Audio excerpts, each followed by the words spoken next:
Writing. The people of Red Creek often joked that the mountains had smiled more times than Jacob Turner ever had. No one could remember hearing him laugh. Children who had grown up watching him ride through town believed he had simply been born with a face carved from stone. Every Saturday morning he arrived on the same chestnut horse, tied it outside the general store, bought only what the ranch required, tipped his hat politely, and left before anyone could begin a conversation. Jacob preferred it that way. Silence demanded nothing from him. It never asked painful questions. It never reminded him of what he had lost. 5 years earlier he had been a different man. Back then his ranch echoed with music, teasing conversations, and dreams of the future. His wife Emily filled every room with warmth, and every evening they sat on the porch watching the sun disappear behind the hills. They had been expecting their first child, already arguing playfully over names, already imagining tiny boots running through the fields. Then one terrible afternoon a flash flood swept away the wagon carrying Emily home from town. By the time neighbors reached the river, there was nothing left to save. Jacob buried both his wife and the unborn son they had never met beneath a giant oak overlooking the valley. After that day he packed away his guitar, stopped attending dances, and worked from sunrise until long after sunset. He convinced himself that endless labor was easier than remembering. Years passed, but grief settled into his heart like winter that refused to leave. One rainy afternoon everything began to change. Jacob rode into Red Creek as dark clouds rolled across the sky. Most people hurried beneath porches, trying to escape the sudden downpour. Shopkeepers rushed to pull merchandise indoors while horses stamped nervously against the wet ground. Only one woman stood in the middle of the street. She stretched out both arms, tilted her face toward the heavens, and laughed as the rain soaked her blue dress. Not a polite laugh, not the kind people forced out of courtesy. It was bright, free, and impossible to ignore. Jacob slowed his horse without meaning to. The woman noticed him watching. "Beautiful, isn't it?" she called. Jacob looked toward the storm. "It's just rain." She grinned. "Exactly. Imagine if we spent our whole lives hiding every time the sky cried." He frowned, unsure how anyone could find joy in weather that delayed work and ruined roads. Without another word he nudged his horse forward. Behind him she shouted, "Don't worry. Even storms get tired eventually." For reasons he couldn't explain, Jacob remembered her voice all the way home. The following Saturday he returned to town. The woman was standing outside an old bakery that had been abandoned for years. She wore a flour-covered apron and struggled to hang a crooked wooden sign. "Clara Bennett's Bakery." She noticed Jacob immediately. "The serious cowboy returns." Jacob merely nodded. "The sign keeps leaning," she said. He glanced at it once, climbed off his horse, adjusted the chain, tightened 2 loose hooks with a small wrench from his saddlebag, and stepped back. "There." Her eyes widened. "You fixed it in less than a minute." He shrugged. "It was loose. Thank you." Jacob tipped his hat and turned to leave. "Wait." He paused. "I baked too many cinnamon rolls. I don't eat sweets. You haven't even looked at them." "I don't." She smiled mischievously. "Then take one for your horse." Jacob actually looked confused. "My horse doesn't eat cinnamon rolls." "See, you're already talking more than yesterday." For the briefest instant the corner of Clara's mouth lifted higher, and Jacob almost smiled before catching himself. He accepted the small paper bag simply because refusing seemed more difficult. That evening he placed the cinnamon roll on his kitchen table. He stared at it for several minutes. Its sweet smell reminded him of Sunday mornings with Emily. Before grief entered their lives, Emily had baked cinnamon rolls every weekend. She always burned one slightly because she became distracted singing while cooking. Jacob closed his eyes. For the first time in years the memory didn't hurt quite as much. The next morning he found himself eating every bite. A week later he returned to the bakery. "I suppose you're here because your horse loved the cinnamon roll," Clara teased. "It was good," she gasped dramatically. Did the silent cowboy just give a compliment? It wasn't much of one. "I'll still celebrate." She rang a tiny brass bell hanging beside the counter. An elderly customer laughed. "What was that for?" "The grumpiest man in Red Creek admitted my baking is good." Jacob sighed. "You didn't have to announce it." But then everyone would miss witnessing history. Even Jacob couldn't stop the tiny shake of his head. Over the next several weeks an unusual routine developed. Every Saturday Jacob bought bread he didn't truly need. Every Saturday Clara found a new reason to tease him. She asked impossible questions. "If you could ride anywhere in the world, where would you go?" He answered with one word. "Home." "What makes a perfect day?" "No broken fences." "What makes you happy?" He never answered that one. Instead he changed the subject. Still, Clara never pushed too hard. She seemed to understand that broken hearts healed slowly. One afternoon Jacob noticed children gathered outside the bakery. Clara had drawn puddles on the ground with chalk after a rainstorm. Instead of warning the children to stay clean, she encouraged them to jump through every puddle. Their laughter echoed across the street. Several parents watched with amused smiles. Jacob stood nearby carrying supplies. A little girl accidentally splashed muddy water across Clara's dress. The child froze. "I'm sorry." Clara looked down at herself. Then she burst into laughter. "I was planning to wash this dress anyway." She jumped into the largest puddle herself. Within seconds every child joined her. Even some adults couldn't resist. Jacob watched the joyful chaos from across the street. Walter, an old ranch hand, nudged him with his elbow. "You ever think about joining them?" Jacob looked horrified. "I've got work." Walter smiled knowingly. "You always do." As Jacob prepared to leave, Clara noticed him watching. She ran across the muddy street carrying a fresh loaf of bread. "This one's on the house. I can pay." "I know. Then why give it away?" "Because someone once told me kindness isn't a business transaction." "Who told you that?" "My father." She hesitated before continuing. "He used to say people carry invisible storms. Sometimes all they need is someone willing to stand beside them in the rain." Jacob stared at her. "You talk like you've never suffered." Her smile softened. "My parents died when I was 19. The words caught him off guard. "I didn't know." "Most people don't ask." "You still laugh." "I do." "How?" Clara looked toward the cloudy sky. "Because sadness already took enough from me. I decided it wasn't getting my laughter too." Jacob had no answer. That night he couldn't sleep. Her words echoed through the quiet ranch. Sadness already took enough from me. The next morning he saddled his horse before sunrise and rode to the hill where Emily rested beneath the old oak. Fresh wildflowers had begun growing around the graves. He knelt silently. "I met someone," he whispered, feeling guilty the moment the words left his lips. The wind moved gently through the branches.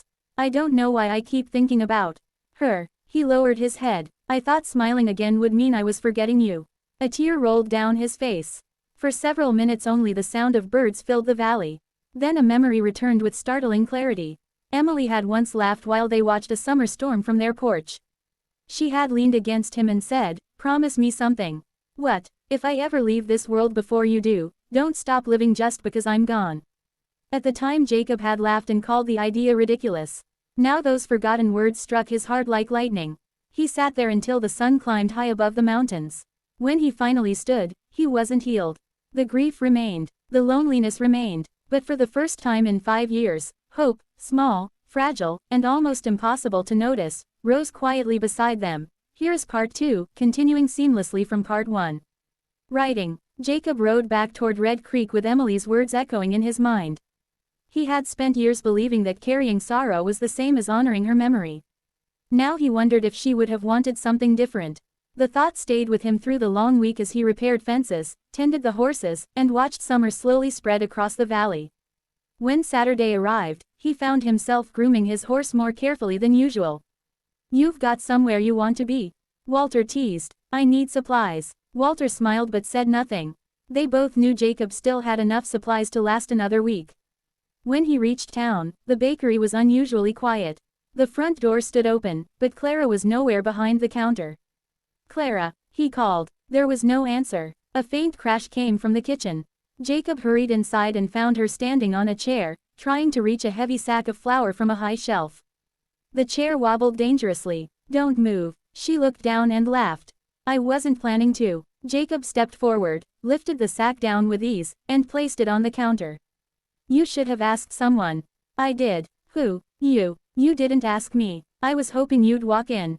He shook his head. "That's not a plan." It worked. For the first time in years, a quiet chuckle escaped before Jacob could stop it.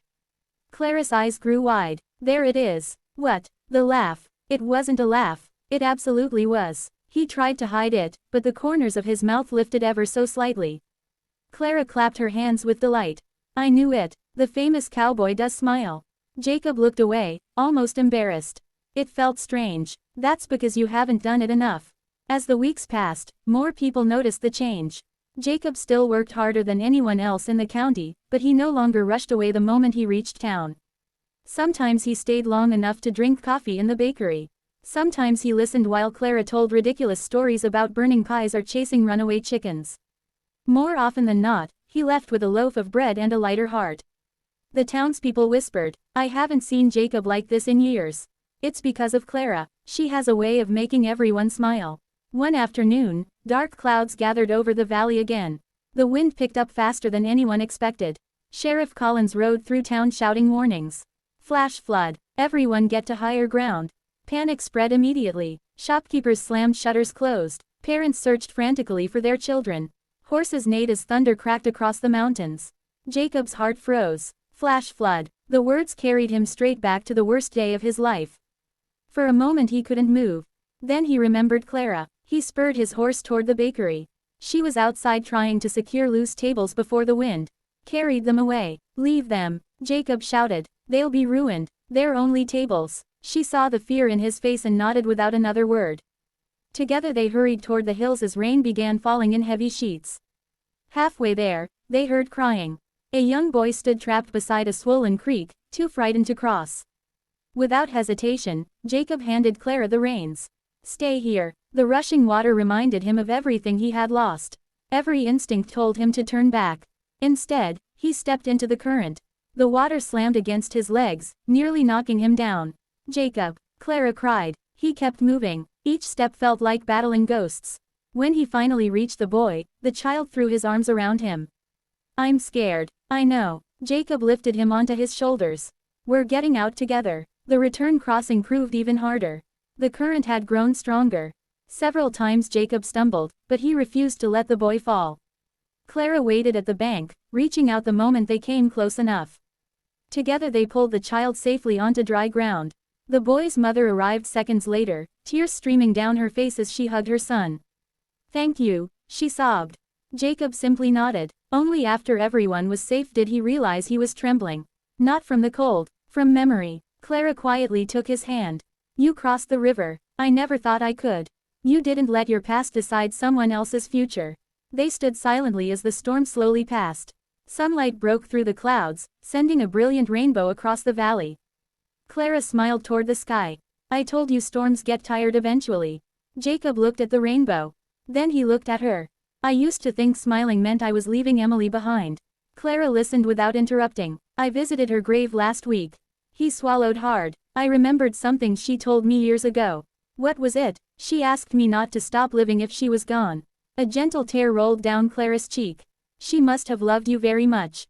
"She did. And loving her doesn't mean your life ended that day." Jacob nodded slowly. I'm finally beginning to understand that." Autumn arrived, painting the hills with gold and crimson. The bakery became the busiest place in Red Creek. Travelers stopped for Clara's pies, but many stayed because of the stories about the quiet cowboy who now helped serve coffee on Saturday mornings. Children no longer whispered that he never smiled. Instead they raced toward him whenever he rode into town. "Mr. Jacob." He always stopped. He always listened. Sometimes he even laughed. One crisp evening the town gathered for the annual Harvest Festival. Music filled the square. Lanterns glowed overhead. Families danced beneath the stars. Years earlier Jacob would have watched from a distance before riding home alone. This time Clara found him standing near the edge of the crowd. "You've been hiding for 10 minutes. I don't dance." "So I've heard." She extended her hand. "Neither do I." He looked at her suspiciously. "Then what are we doing?" "Learning." A nearby fiddler began playing a cheerful tune. Jacob hesitated only a moment before placing his hand in hers. Their first steps were clumsy enough to make both of them laugh. The second attempt wasn't much better. Soon they were laughing harder than anyone else on the dance floor. The townspeople watched in amazement. Walter folded his arms with a satisfied grin. "I told you winter couldn't last forever." As the music faded, Jacob looked around at the people smiling, the children playing, and the woman standing beside him with raindrop-colored eyes full of hope. He realized something remarkable. The pain had not disappeared. He still missed Emily every single day. He always would. But grief no longer stood alone inside his heart. Hope had found a place beside it. Love had returned, not to replace what had been lost, but to remind him that the heart is capable of carrying both cherished memories and new beginnings. Clara squeezed his hand gently. "What are you thinking about?" Jacob smiled, a real smile that reached his eyes. "I'm thinking you were right." "About what?" "Storms don't last forever. She laughed, the same bright laugh that had first stopped him in the rain. This time, instead of riding away, Jacob laughed with her as the first stars appeared above Red Creek, and everyone who witnessed that moment knew they had seen something far greater than a cowboy's smile. They had seen a broken heart choose to live again.